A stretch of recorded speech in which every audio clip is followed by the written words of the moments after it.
Hello विद्यार्थियों, आज हम लोग फिर फंडामेंटल इंग्लिश क्लासेस के यूट्यूब चैनल पर अगेन आए हैं।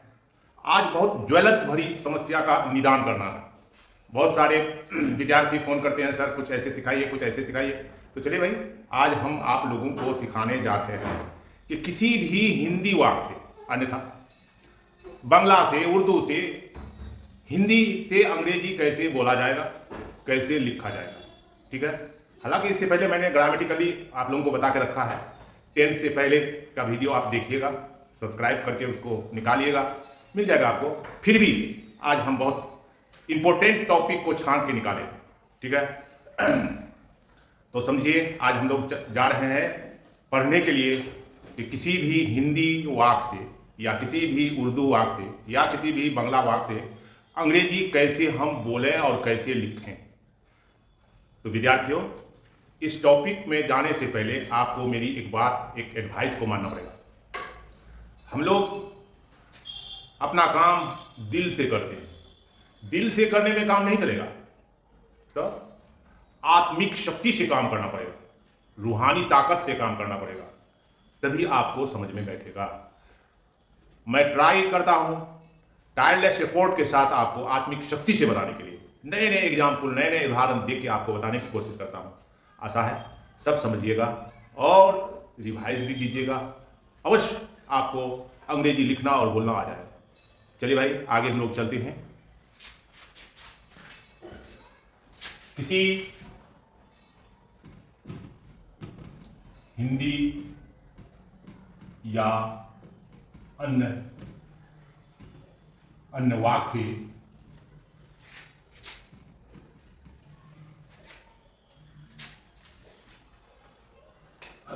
वाक्य से अंग्रेजी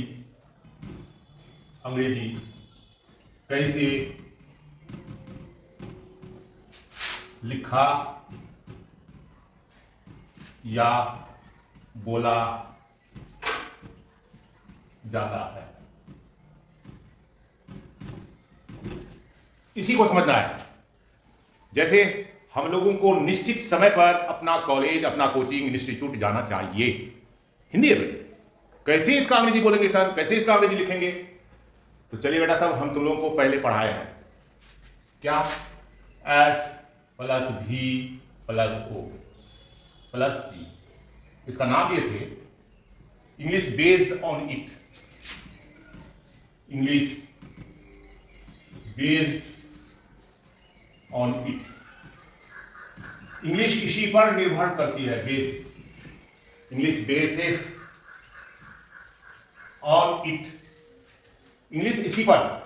तो मैंने आप लोगों को पढ़ाया है एस बराबर सब्जेक्ट, एक्टर, डूअर, वर्कर। पढ़ाए हैं। किसको कहते हैं भाई? जो काम करता है। वर्ब किसको कहते हैं? सब्जेक्ट जिस काम को करता है। ऑब्जेक्ट किसको कहते हैं?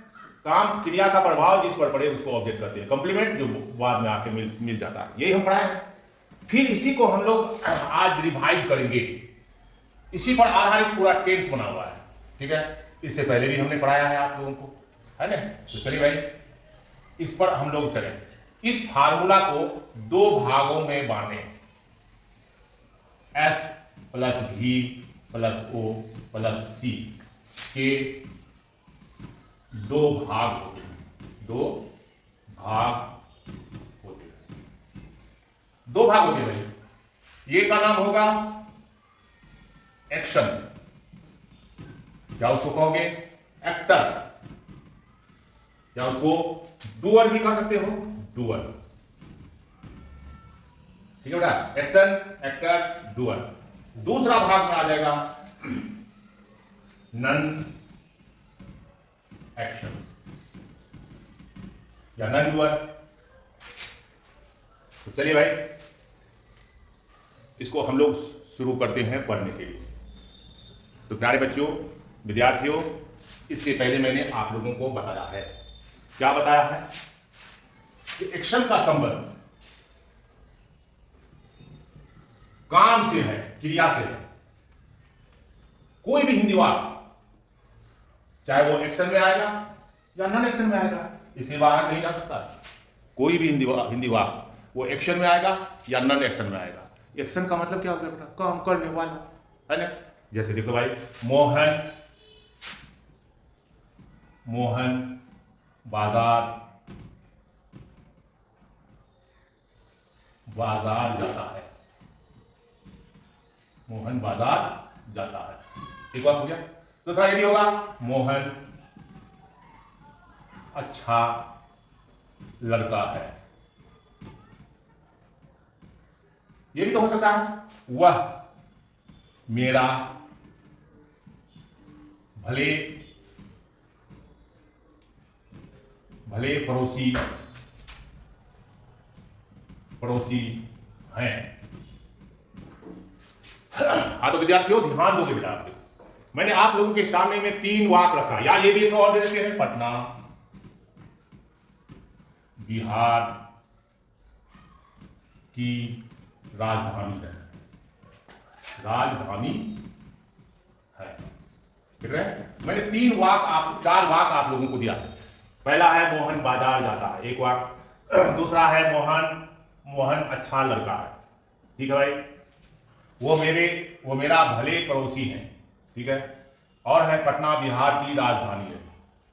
इस 4 वाक्य में सबसे पहले आप लोग देखिए, क्या देखिएगा? देख लो बेटा, ये 4 वाक्य को 2 ग्रुप में बांटिए आप। सबसे पहला काम आपको यही करना है, किसी भी वाक्य को ग्रुप में बांटिए। अब देखिए बेटा, इसमें कौन एक्शन वाला है? एक्शन में काम करने वाला कौन है? एक ही वाक्य है, मोहन बाजार जाता है, ये एक्शन में आ गया बेटा। ठीक है? अब देखो, मोहन अच्छा लड़का है, ये तो एक्शन में नहीं आया, ये हो गया बेटा नन एक्शन में आ गया। ठीक है? और वह मेरा भले पड़ोसी है, ये भी बेटा नन एक्शन में आया। और पटना बिहार की राजधानी है, ये भी बेटा नन एक्शन में आया। जैसे शीला प्रतिदिन स्कूल जाती है, तो जाने का काम कौन करता है? शीला, तो वो हो जाएगा बेटा एक्शन में। तो कोई भी हिंदी वाक्य चाहे यहां से लंदन तक क्यों न हो, इससे बाहर नहीं जाएगा, एक्शन या नन एक्शन में होगा, जिसका अंग्रेजी बड़ी आसानी से हम लोग बोल भी लेंगे और बना भी लेंगे। चलिए भाई, तो शुरू आगे चलते हैं हम लोग।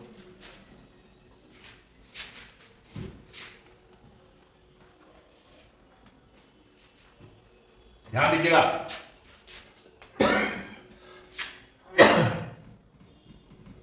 Action is related with tense.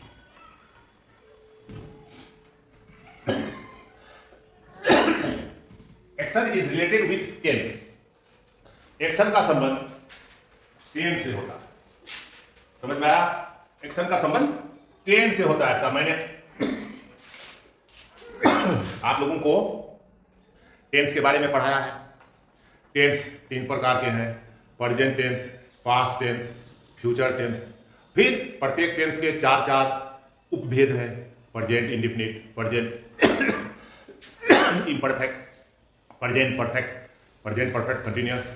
इसी तरह से पास्ट टेंस का भी 4 उपभेद है। इसी तरह से फ्यूचर का भी उपभेद है। ठीक है बेटा, सब समझ में आ गया? ठीक है, आगे चलते हैं बेटा।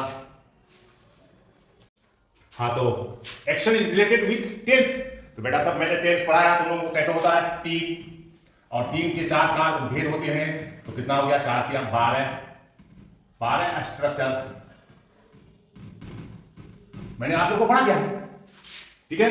इसी में एक्शन को घुसाना है, काम को घुसाना है, कोई दिक्कत नहीं। तो हर टेंस का स्ट्रक्चर बेटा अलग अलग है, तो सभी टेंस का स्ट्रक्चर के साथ हम लोगों को सीखना है। जैसे देख लीजिए, मोहन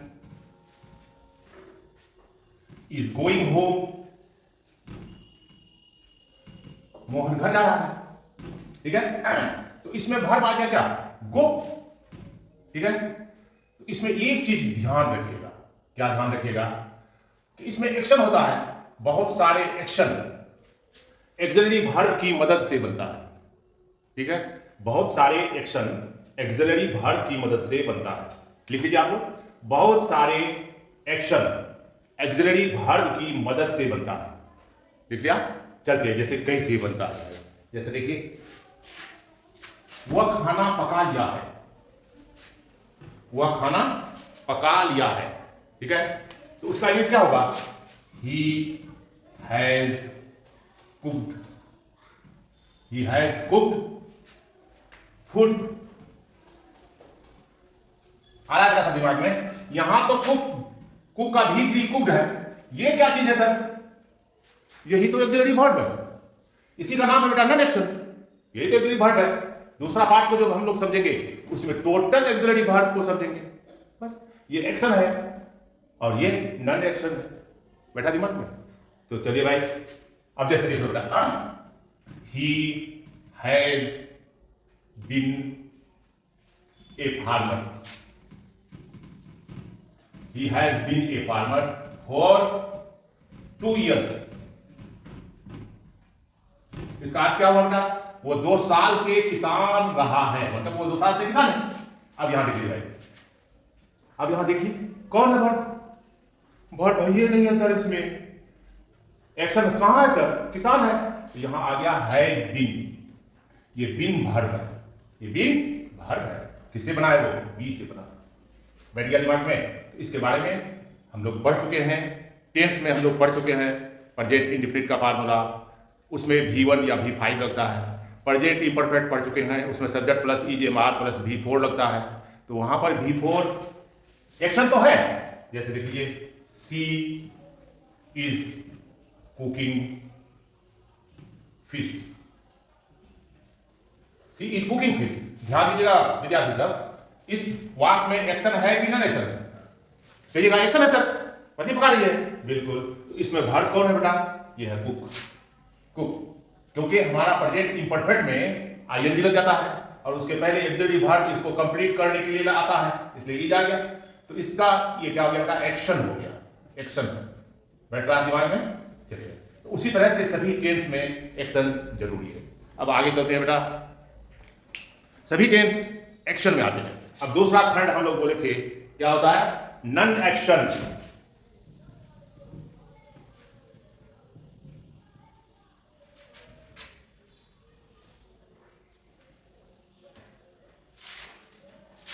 दूसरा खंड क्या बोले थे? Non action. लिख लीजिए, इसमें एक्शन नहीं होता है, इसमें एक्शन नहीं होता।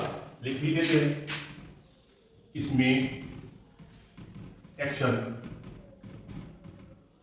नहीं होता है, बल्कि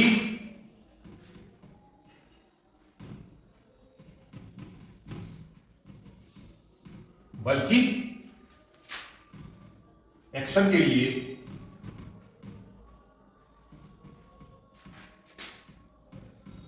ऑक्सिलरी वर्ब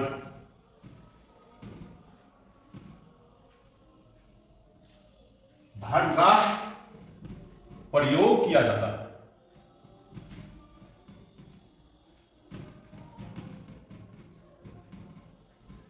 समझ में आया विद्यार्थी साहब? ठीक है।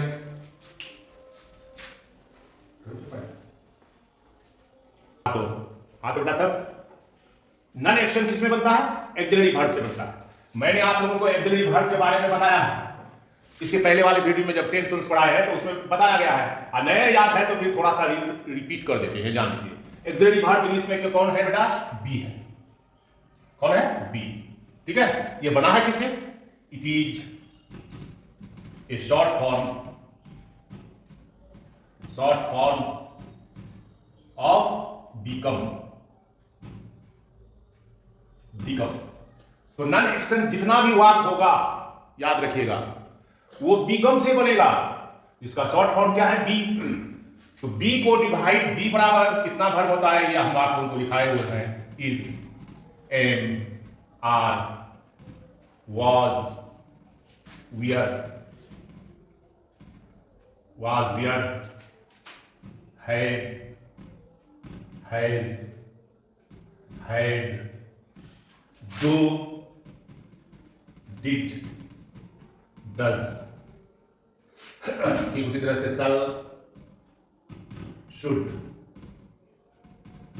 Will, would, may, might, must, need, dare,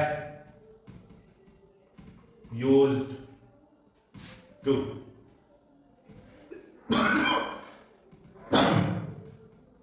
ought to।